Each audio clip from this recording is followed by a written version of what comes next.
Bueno, oramos al Señor. Gracias, Señor, te damos por este momento, Señor, nuevamente que compartimos tu palabra. Señor, queremos honrarte y exaltarte, Señor, y aunque quizás hay un grupo pequeño de personas, pero seguimos con nuestro corazón tratando de aprender de tu palabra y de conocerte cada día más. Y realmente eso es lo que queremos hacer, conocerte cada día más. Señor, permítenos de que más gente pueda sumarse a este grupo, que podamos llegar a más personas para que más personas puedan aprender, Señor, verdaderamente tu palabra y puedan conocerte más profundamente. Señor, bendice todo lo que vamos a hablar para que realmente te dé honra, te dé gloria y te exaltemos en todo lo que hagamos. En el nombre de Jesucristo. Amén. Amén. Bueno, perfecto. Ahí se está sumando alguien más. Bueno, y vamos a comenzar y vamos a ir a Isaías, el libro de Isaías, capítulo 7. Isaías, capítulo 7.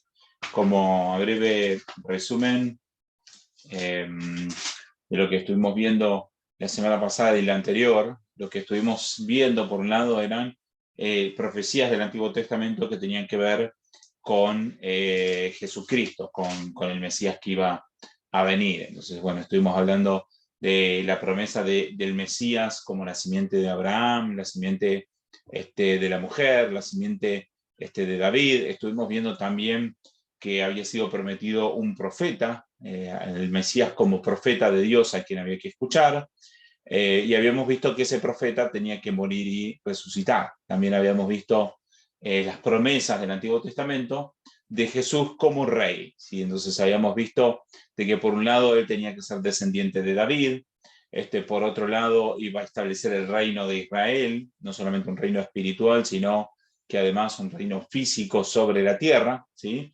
Que este descendiente de David iba a ser rey eternamente, sí que iba a tener un reino eterno que no iba a terminar nunca.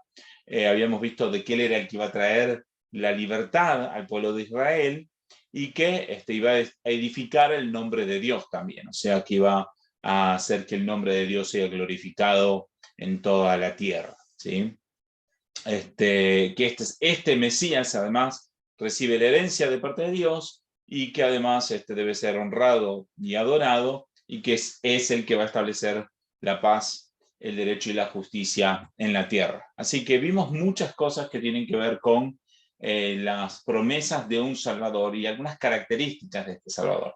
Entonces es importante que entendamos esto, ¿no? Porque hay veces que cuando leemos el Nuevo Testamento, al no comprender realmente todo lo que se había prometido con respecto al Mesías, podemos tener errores de interpretar incorrectamente el Nuevo Testamento justamente por este tema de no haber comprendido realmente todas las promesas que habían en el Antiguo Testamento acerca del Mesías, ¿sí? Pero cuando podemos entender todo esto, entonces nos damos cuenta de que los israelitas en el tiempo del Nuevo Testamento, ellos esperaban un Mesías que por un lado tenía que ser rey y salvador, pero que por otro lado tenía que sufrir. Aunque ellos no se dieron cuenta de esta parte, ellos olvidaron de esa parte, o sea, el punto no es no es que ellos fueron simplemente muy estructurados con su estudio de la palabra del Antiguo Testamento, sino que el problema de los israelitas y de los fariseos en aquel tiempo fue de que simplemente escucharon lo que quisieron y hubo una gran parte de la Biblia que dejaron afuera y que realmente no la consideraron y no la entendieron. Solamente entendieron una parte, entendieron la parte que les gustaba y no toda la palabra realmente. Entonces ellos estaban esperando un Mesías que iba a ser rey, pero se olvidaron de ese Mesías que tenía que sufrir también, ¿sí? Así que bueno, eso es a modo de resumen de lo que estuvimos hablando las últimas 2 semanas. Pero es importante entender esto cuando nosotros hablamos de Navidad. Nos damos cuenta de que ese Jesús a quien vemos en un pesebre y que actualmente lo imaginamos como un bebé apoyado sobre un pesebre, básicamente es la idea, lo vemos así como indefenso, lo vemos simplemente como bebé, pero nos olvidamos de que ese bebé es el que tenía la profecía de ser el rey, el profeta, el siervo que iba a sufrir por nosotros, ¿sí? Y nos olvidamos de todos esos aspectos.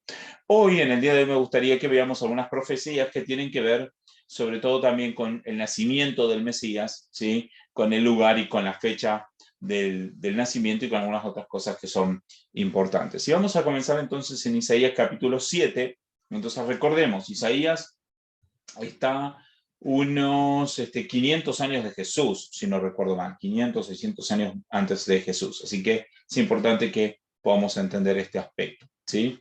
Fíjense lo que dice verso 10 en adelante. Isaías capítulo 7, verso 10 en adelante. Dice así: el Señor habló de nuevo a Acaz, pide para ti una señal, dice el Señor tu Dios, dice el Señor tu Dios, que sea tan profunda como el sol o tan alta como el cielo.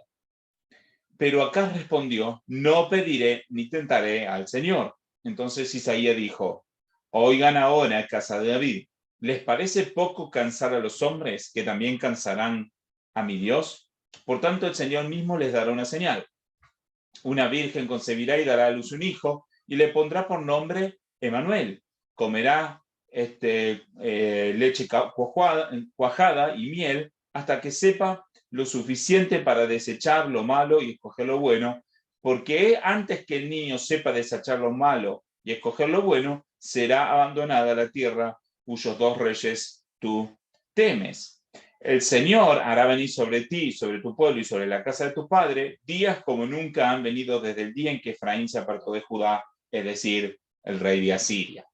Bueno, entonces para entender este pasaje, lo primero que tenemos que entender un poquito del contexto histórico, que básicamente lo que pasó es que Acaz era el rey de Judá, pero hubo otros reinos, otros pueblos que vinieron a luchar contra Judá y lo vinieron a atacar. Entonces Isaías va a darle un mensaje a Acaz y le dice al rey de Judá y le está diciendo: quédate tranquilo porque no te van a destruir, estos se van a apartar, se van a ir. Y Acaz estaba dudando un poco de lo que la palabra del profeta estaba diciendo, estaba dudando de que realmente Dios les iba a cuidar, les iba a proteger. Entonces, básicamente lo que Isaías, que era el profeta, lo que le dice es: pedí una señal para que te voy a demostrar de que realmente esto es así, ¿sí? Que el Señor es protección para su pueblo. Esa es la idea. Y Acaz, por temor a Dios, no pide, tuvo temor de querer como dudar más de Dios. Entonces no pide ninguna señal. Entonces el profeta mismo le dice: te voy a dar una señal, ¿sí?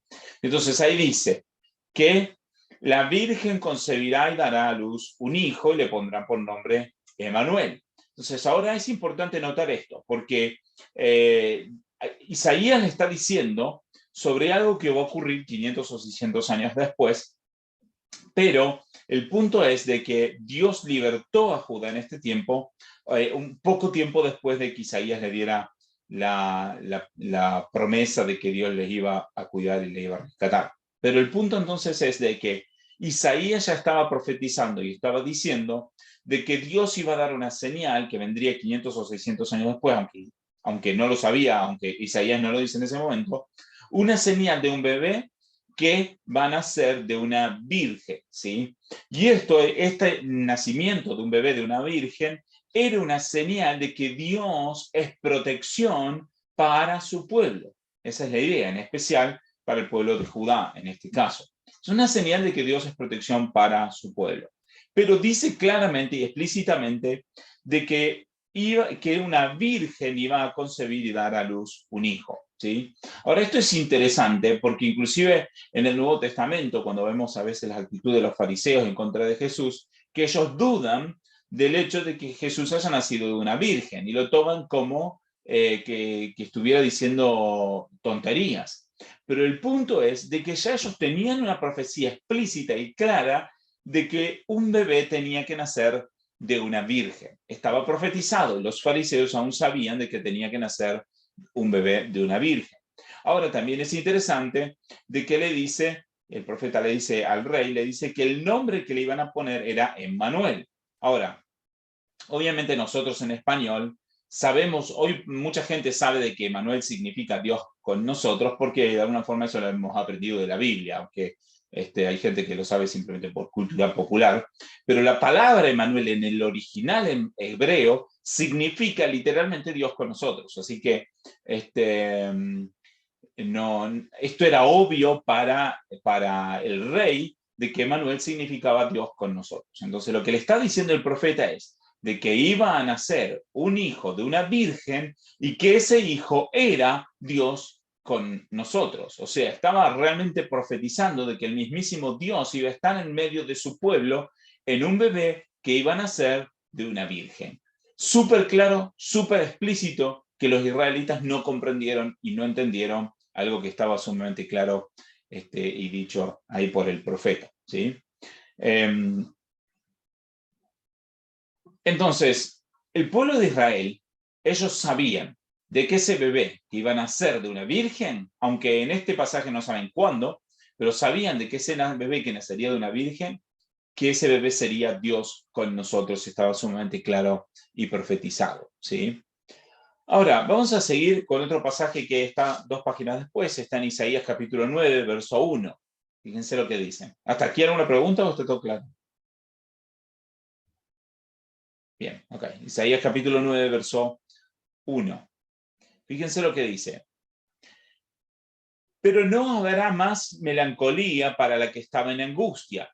Como en tiempos pasados, él trató con desprecio a la tierra de Zabulón y a la tierra de Neftalí, pero después la hará gloriosa por el camino del mar, al otro lado del Jordán, Galilea de los gentiles. El pueblo que andaba en tinieblas ha visto gran luz, y a los que habitaban en tierra de sombra de muerte, la luz ha resplandecido sobre ellos. Multiplicaste la nación, aumentaste su alegría, se alegran en tu presencia como en la alegría de la cosecha, como se regocijan los hombres cuando se reparten el botín, porque tú quebrarás el yugo de su carga, el báculo de sus hombros y la vara de su opresor, como en la batalla de Madián. Porque toda bota que calza el guerrero en el fragor de la batalla y el manto revolcado en sangre serán para quemar combustible para el fuego, porque un niño nos ha nacido, un hijo nos ha sido dado, y la soberanía reposará sobre sus hombros, y se llamará su nombre, admirable consejero, Dios poderoso, Padre eterno, príncipe de paz. El aumento de su soberanía y de la paz no tendrá fin sobre el trono de David, sobre su reino, para afianzarlo y sostenerlo con el derecho y la justicia desde entonces y para siempre. El celo del Señor de los ejércitos hará esto. Amén. Ahora, un poco vimos de estos versículos la semana pasada, pero ahora quiero ver otro aspecto de estos versículos. Entonces, por un lado, lo que vimos del verso 6 en adelante es que dice que un niño nos ha nacido, un hijo nos ha sido dado y la soberanía reposará sobre sus hombros. O sea, está demostrando que ese niño que yo pienso, aunque tendría que estudiar un poquito más, pero pienso de que muy probable de que estas profecías hayan sido dadas en medio juntas, ¿no? Pero están escritas en el libro de Isaías juntas. Quiere decir que todos los que leían el libro de Isaías podían asociar a este niño con el niño que nacería de una virgen, ¿sí? Ahora, el punto que aquí está diciendo que este niño sería el rey, el que tendría la soberanía, ¿sí? Y que sería admirable, consejero, Dios poderoso, Padre eterno, príncipe de paz. O sea, si nosotros podemos entender esto, que el mismo niño de antes era llamado Dios con nosotros, y este niño es llamado Dios poderoso, Padre eterno, príncipe de paz, entonces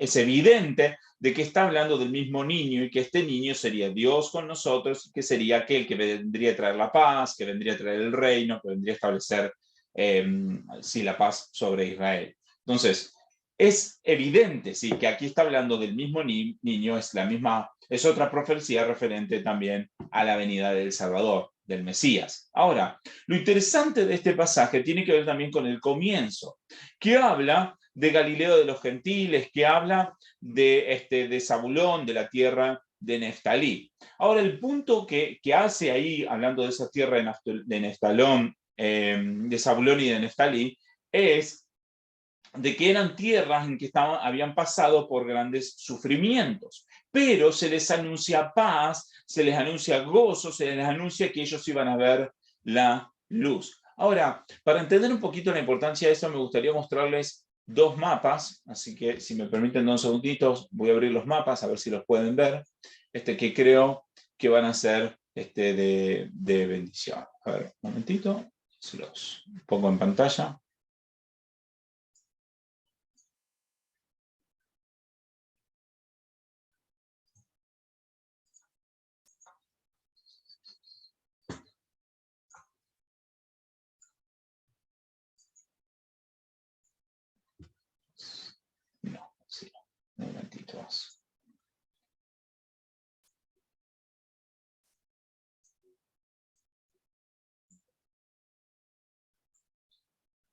Sí, bueno, sí.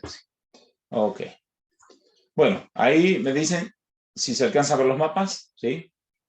Perfecto. Entonces vemos de que este es el territorio de Israel, muy parecido a como estaba en el tiempo de Isaías. Parecido, no está exactamente igual, pero parecido a como estaba en el tiempo de Isaías. Y vemos de que la tierra de Zabulón y de Neftalí es esta tierra del norte, esta zona que está aquí arriba del norte. Esta era la tierra perteneciente al territorio de Israel, de la cual habla este pasaje, que es una tierra de mucho, que había pasado mucho sufrimiento, ¿sí? Pero lo curioso es que, ahí lo vemos en el otro mapa. Ops, tengo los dos mapas igual aquí. A ver, un momentito. Voy a abrir otro mapa. Aquí está. Este otro mapa, que ahí vemos que la tierra, esto es en tiempo de Jesús, en la tierra en tiempos de Jesús. Vemos que en este mapa, esa misma tierra que está al norte, es la tierra que se llama de Galilea. Y en Galilea ahí está Nazaret, ¿sí? Entonces, lo interesante de esto es de que Jesús, aunque él nace en Belén, y ahora lo vamos a ver también el pasaje en donde se profetiza que él nacería en Belén, el punto es de que Jesús vivió la mayor parte de su juventud y de su ministerio, de su obra de predicación, la hizo en Galilea, en el norte. Entonces, aún más, el punto es que la gente del norte, la gente de Galilea, de esta zona de aquí, fue mucho más, aceptó mucho más la predicación de Cristo que la gente del sur, que la gente de Judea. Entonces, mi punto, digamos, con esto es que aún desde Isaías estamos profetizado que el Mesías, que iba a nacer como un niño, que iba a tener el reinado, que era Dios con nosotros, que era Dios poderoso, que era el príncipe de paz,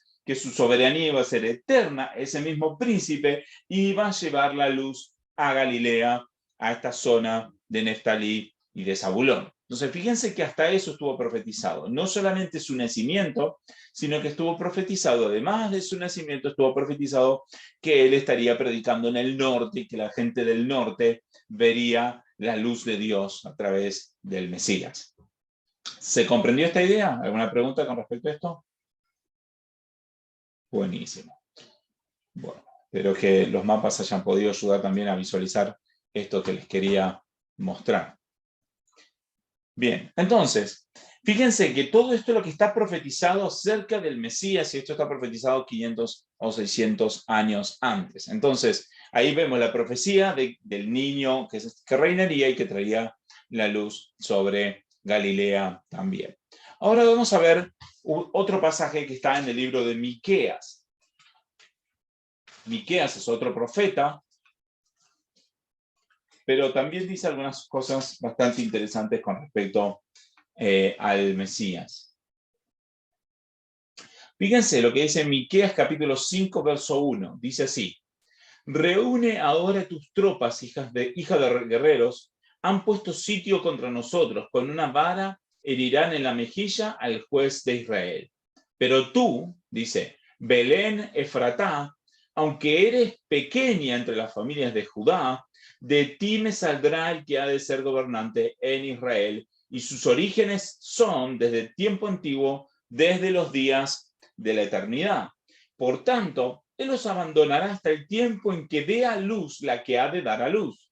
Entonces el resto de sus hermanos volverá a los israelitas, y él se afirmará y pastoreará su rebaño con el poder del Señor, con la majestad del nombre del Señor su Dios, y permanecerán, porque en aquel tiempo él será engrandecido hasta los confines de la tierra, él será nuestra paz. Bueno, hasta aquí vamos a ver.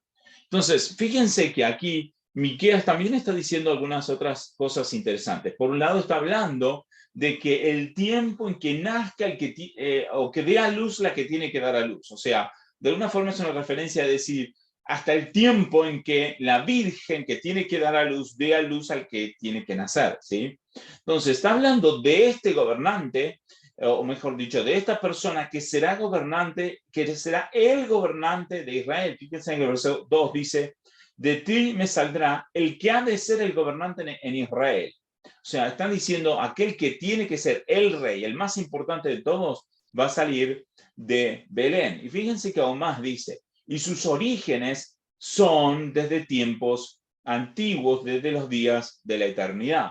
Ahora, es sumamente interesante esto, porque muchas veces no nos damos cuenta y pensamos, ¿no?, con respecto a Jesús, que él nació, ¿sí?, de una virgen, de la Virgen María, ¿no?, hace 2000 años atrás. Pero la Biblia insiste en esta idea de que ese Jesús es el Dios con nosotros, ese Jesús es el Dios poderoso, y que ese que nacería de una virgen es desde los tiempos de la antigüedad, desde la eternidad. O sea, está resaltando la idea de que el que nacería de una virgen era Dios mismo, que existe desde la eternidad, y no era simplemente un ser humano que nació en el momento en que nació, ¿sí? Entonces esto es bien, bien interesante, ¿sí? Porque esto refuta todo tipo de pensamiento que niegue la deidad de Cristo. Está mostrando y está resaltando que aún los israelitas tenían que comprender de que el Mesías que nacería era Dios mismo hecho hombre y naciendo de una virgen, ¿sí? Pero también entonces es interesante de que este bebé tenía que nacer de Belén. Y si me permiten, voy a mostrar el mapa un momento más para que veamos un aspecto más de esto, ¿sí? Bien. Fíjense, se ve el mapa de nuevo, ¿no? ¿Sí? Bien. Fíjense entonces nuevamente, ¿dónde está Belén? La ciudad de Belén está abajo. ¿Se ve el puntero del mouse a donde yo estoy señalando? Porque quizás sí se ve. Ok. Entonces, Belén, ¿dónde está? Aquí abajo, abajo de Jerusalén, ¿sí? Está cerca de Jerusalén, abajo de Jerusalén. Jerusalén era la capital de todo Israel, ¿sí? Veíamos antes que Galilea estaba al norte, Nazaret estaba al norte, pero Belén está aquí cerquita de Jerusalén. Ahora, Belén es una ciudad muy, muy, muy pequeña, cercana a Jerusalén. Jerusalén era la capital y Belén era la ciudad pequeña cerca de la ciudad de Jerusalén, ¿sí? Entonces, el punto es de que el Mesías tenía que nacer de Belén, ¿sí? ¿Por qué también tenía que nacer de Belén? Por otro tema bien importante. Porque David, el rey David, era de Belén, había sido de Belén, ¿sí? Entonces, ¿qué pasa? Cuando Jesús nace, sí, conocemos la historia de que vino el decreto en donde cada uno tenía que ir a su ciudad, a la ciudad de su familia para ser empadronado, para ser censado, si era un censo, ¿sí? Entonces, el punto es de que José y María, que ellos vivían en Nazaret, tuvieron que ir hasta Belén para ser censados. Esa es la idea. Y ahora lo más probable es de que ellos recorrieron toda esta parte de la derecha, si no cruzaron por Samaria, porque los israelitas no cruzaban por Samaria, entonces recorrieron esta parte de la derecha y probablemente cruzaron por aquí y fueron a Belén a ser empadronados. Cuando ellos llegaron a Belén, ¿sí?, aunque sus antepasados eran de Belén, no tenían dónde quedarse y ahí fue donde él está expuesto en un pesebre, ¿sí? Pero es importante que entendamos eso, porque José y María, ¿dónde vivían? Vivían en Nazaret. Ellos fueron a Belén para el censo, ¿sí? Y luego, entonces, fueron unos años a Egipto, ¿no? Pero después regresaron a Nazaret a vivir y Jesús vivió su vida en Nazaret, por eso se le llama el Nazareno. Pero no es que él haya nacido en Nazaret, sino que vivió su juventud en Nazaret, pero él había nacido en Belén, ¿sí? Y esto de hecho le generó confusión a los israelitas, a muchos fariseos sobre todo, porque ellos decían, algunos podían pensar, este es de Nazaret, ¿sí?, pero el Mesías tiene que nacer en Belén, y otros podían pensar de que, o sea, podían simplemente no saber de que Jesús hubiera nacido en Belén, ¿no? Entonces había confusión en ese aspecto, porque ellos o esperaban el nacimiento del Mesías en Belén, o estaban esperando de que el Mesías fuera una ciudad más importante de Judá del sur, ¿sí? Bien, ¿se entendió hasta aquí entonces el punto? Sí, perfecto. Entonces ahora también entendemos por qué es que José y María tenían que salir, ¿sí? Ellos tenían que ir a Belén. De Belén había nacido el rey David, ¿sí? Cuando Samuel va y unge al rey David cuando era joven, lo va a ungir a la ciudad de Belén, ¿sí? Acá está profetizado que el Mesías tendría que salir de Belén también. Fíjense, todos esos detalles son importantes, ¿no? Porque inclusive si nosotros pensamos que Jesús fue un hombre de que trató de cumplir todas sus profecías, todas las profecías que había sobre él. Pero aunque hubiera querido cumplir, ¿cómo hubiera podido elegir el lugar de su nacimiento? O sea, es tonto pensar que él hubiera querido cumplir las profecías, porque hay profecías que él no hubiera podido jamás cumplir a conciencia, como por ejemplo el lugar de nacimiento y el lugar de que se haya criado en Nazaret, en donde estaba profetizado que verían gran luz. Son profecías de que Jesús cumplió aún sin haber tenido la capacidad, digamos, de decidir humanamente, ¿sí? Bien, entonces volvemos entonces a Miqueas capítulo 5, verso 2. Entonces, fíjense de que aquí resalta, dice, pero tú, Belén Efratá, aunque eres pequeña entre todas las familias de Judá, de ti me saldrá el que ha de ser gobernante en Israel y sus orígenes desde tiempos antiguos, desde los días de la eternidad. Entonces, fíjense, resalta la idea de que sería el gobernante, el rey, y que era desde la eternidad, que él no es que comenzó a existir en el momento de su concepción, sino que en el momento de concepción comenzó a existir como ser humano, pero ya existía como Dios desde antes de la concepción, ¿sí?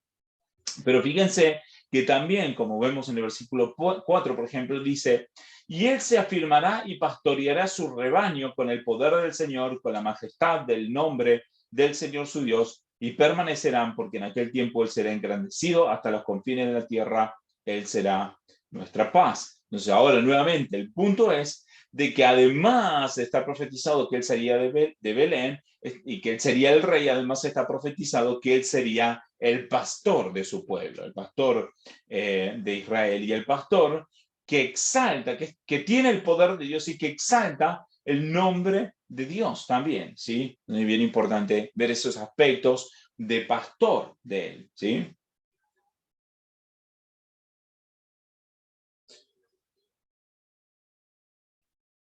Bien, ahora vamos a ir a un pasaje más, que está en el libro de Daniel, ¿sí? Y esto está un poquito complejo, pero voy a tratar de simplificarlo lo más posible para que se comprenda un punto importante que quiero mostrar aquí. Daniel capítulo 9, vamos a leer versos 25 y 26. Sí, ahora vamos a ver con respecto a la fecha de su nacimiento, ¿sí? Estuvimos viendo entonces, ya vimos varias de sus características de que sería el rey, de que sería el pastor, de que sería el siervo, que nacería en Belén, que viviría en Nazaret, que predicaría en Nazaret. Vimos varios de esos, de esas profecías, ¿sí? Entonces, todo nos apunta a demostrarnos de que ese bebé que nació en Belén hace 2000 años atrás es aquel que cumple las profecías del Antiguo Testamento. Y ahora, con establecer la fecha, entonces voy a demostrar de que no puede haber ningún otro, ¿sí? Porque alguno podría decir, pueden ser muchas casualidades, no sé, puede ser de que todavía no haya venido. Y ahora el punto es de que este pasaje nos va a establecer a ciencia cierta de que el Mesías tenía que haber nacido hace 2000 años atrás y que es inevitable eso. Entonces, si confirmamos esto, entonces podemos confirmar de que el Mesías tiene que ser Jesús a la fuerza y que no puede haber ningún otro. Fíjense lo que dice Daniel capítulo 9, verso 25 en adelante. Daniel está recibiendo una profecía y dice, has de saber y entender que desde la salida de la orden para restaurar y reconstruir a Jerusalén hasta el Mesías príncipe habrá 7 semanas y 62 semanas, y volverá a ser edificada con plaza y foso, pero en tiempos de angustia, y después de las 62 semanas el Mesías será muerto y no tendrá nada, y el pueblo del príncipe que ha de venir destruirá la ciudad y el santuario. Su fin vendrá con inundación, hasta el fin habrá guerra, las desolaciones están determinadas. Bueno, hasta aquí. Esto es una profecía que habla un poco sobre el fin de los tiempos también, que es bastante compleja y en que no nos vamos a meter en este momento, en ese estudio. Pero lo que sí tenemos que entender es esto. Primero, el principal habla de una orden de la restauración y la reconstrucción de Jerusalén, una orden que tiene que ser emitida desde el momento, dice, desde que se emita la orden, de la salida de la orden para restaurar y reconstruir Jerusalén, hasta el Mesías príncipe, ¿sí? Entonces está diciendo, hay un plazo de tiempo entre que sale una orden hasta el Mesías príncipe, ¿sí? Ahora vamos a ver los detalles, pero primero tenemos que entender esto. En el momento en que Daniel recibe esta profecía por medio de un ángel, Jerusalén estaba destruida, había sido destruida por los babilonios, estaba destruida. Y Daniel había sido llevado de niño a Babilonia, y él vivía en Babilonia, y él recibe esta revelación, esta profecía, estando en Babilonia, cuando Jerusalén y el templo de Jerusalén estaban destruidos. Entonces, Daniel recibe una profecía en que Jerusalén y el templo iban a ser reconstruidos en el futuro. Y esa reconstrucción ocurrió en tiempos de Esdras y Nehemías. Sería aproximadamente unos, bueno, no sé exactamente en qué momento en qué momento de la vida de Daniel fue esta profecía, pero la reconstrucción de Jerusalén ocurrió más o menos cuando Daniel ya tenía como unos 70, 80 años, o quizás 90, ¿sí? Para que ustedes tengan una idea. O sea, que en un transcurso de tiempo de una vida, ¿no? O menos de una vida. Desde que hay una orden que un rey emite diciendo, Jerusalén y el templo deben reconstruirse, ¿sí? Y eso ocurre pocos años después de que Daniel recibe esta profecía. Máximo puede ocurrir 30 o 40 años después, pero lo más probable es que ocurra menos de eso, ¿sí? Ahora, si uno estudia la historia, no estamos hablando de la historia bíblica, si uno estudia la historia del pueblo de Israel, usando la Biblia o cualquier otro, digamos, registro histórico de lo que sucedió, se puede determinar a ciencia cierta cuál es la fecha aproximada en que la orden para la reconstrucción de Jerusalén ocurrió, ¿sí? Entonces hay una fecha que se puede estudiar, ¿sí? Y esta fecha es aproximadamente unos 500 años antes de Jesús, ¿sí? Ahora, fíjense que lo dice aquí, desde la orden en que salió para restaurar Jerusalén hasta el Mesías, y acá dice la profecía, habrá 7 semanas y 62 semanas. 7 semanas y 62 semanas, ¿sí? Si me permiten, voy a usar una calculadora y se los voy a mostrar como para que ustedes entiendan lo que les quiero mostrar. A ver,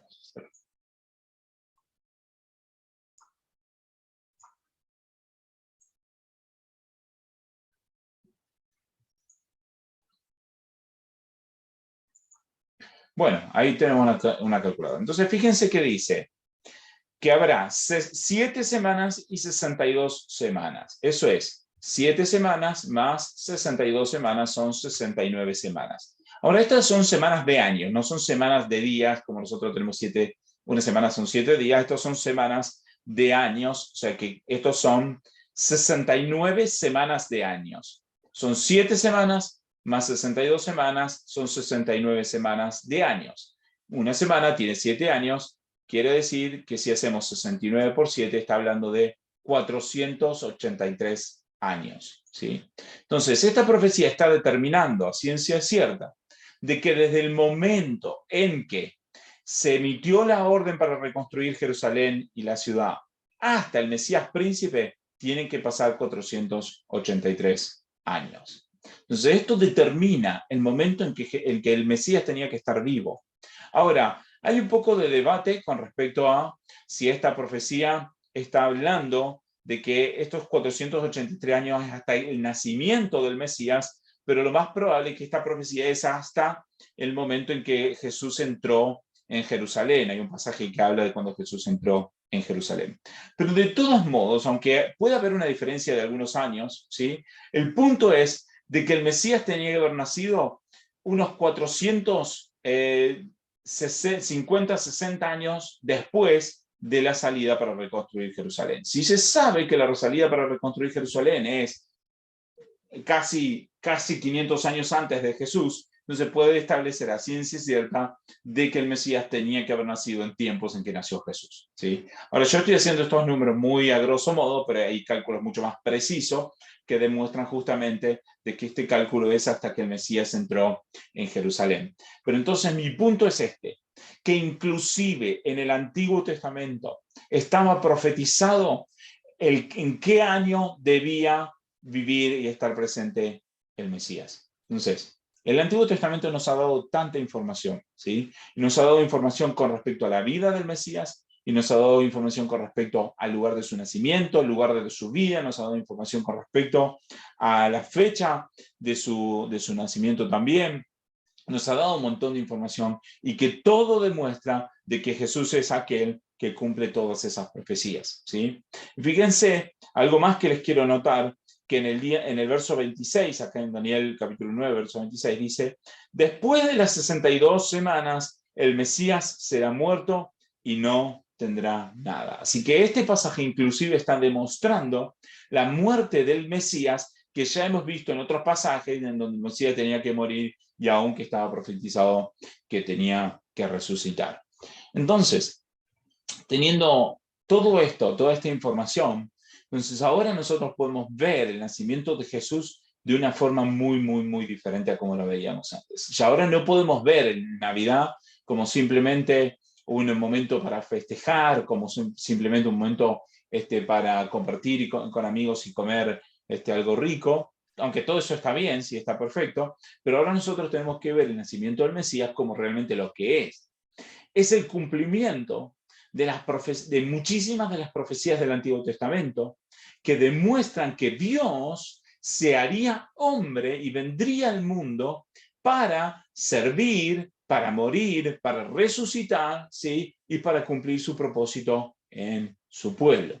Entonces, cuando nosotros vemos ese bebé en el pesebre, entonces tenemos que pensar en todo esto y tenemos que pensar de que ese bebé que está simbólicamente ahí, aunque nosotros tenemos una representación de Jesús, ¿no? Pero aunque lo pensemos y nos lo imaginemos como un bebé, tenemos que recordar que ese bebé es Dios mismo que se hizo hombre por nosotros, que sería el rey, que traería la paz para el mundo, que sería el que nos pastorea, que sería el que se sacrificaría por nosotros. Entonces, tiene un sentido mucho más profundo que el que simplemente nosotros estamos acostumbrados a pensar. Entonces, me gustaría que puedan tener todo esto en su corazón, ¿sí? Que cuando vayan a festejar o cuando festejemos Navidad en este año podamos tener presente todo esto y que podamos realmente dar gracias a Dios por una obra tremenda que Dios hizo por nosotros, porque realmente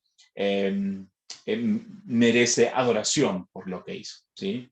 Así que bueno, con esto quería terminar entonces el estudio de hoy, pero la semana que viene entonces vamos a simplemente repasar algunos de los pasajes que hablan del nacimiento en sí mismo, ¿sí? Sobre todo los primeros capítulos de Mateo y de Lucas, vamos a ver algunos acontecimientos más y vamos a ver cómo esos mismos pasajes están demostrando que son el cumplimiento de todo lo otro que hablamos en estas últimas 3 clases. Así que bueno, nos preparamos para esa clase la semana que viene y que sería la última antes de Navidad, va a ser como 2 días antes de Navidad, así que bueno, vamos a tener esa clase como para cerrar el año.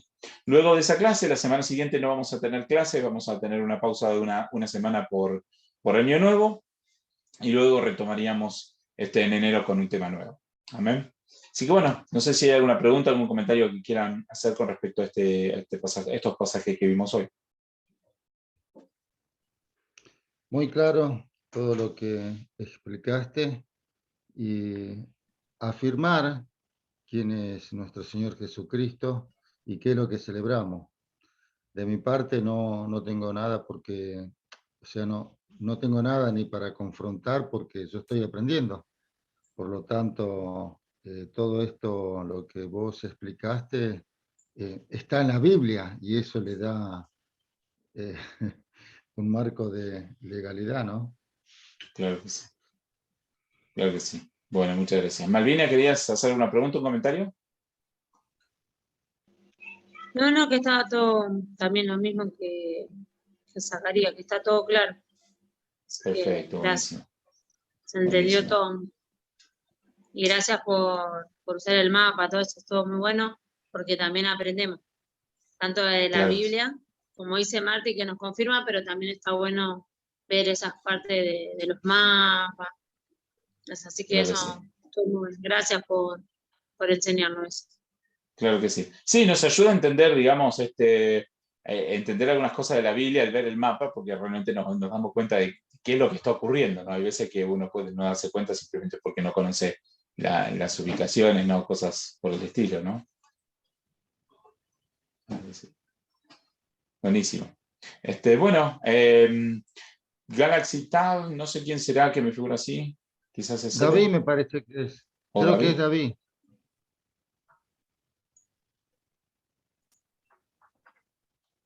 Bueno, no tengo respuesta.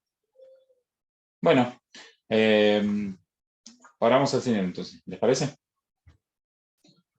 Bueno, gracias te damos, Señor, por este tiempo. Señor, gracias por este tiempo que nos podemos preparar para la Navidad. Gracias, Señor, porque realmente tu palabra nos demuestra que tú tienes un plan, Señor, desde el principio, en donde todo está, Señor, diseñado para hacer una obra tremenda, Señor, en la vida de tus hijos, Señor, y diseñado realmente para darte gloria y para darte honra, Señor. Por eso queremos exaltarte, Señor, porque vemos que todo lo que has diseñado, Señor, lo has diseñado a la perfección, Señor, con lujo de detalles, Señor, y que realmente todo lo que has hecho y todo lo que sigues haciendo es bueno. Por eso te damos gracia y te damos gloria y te damos honra.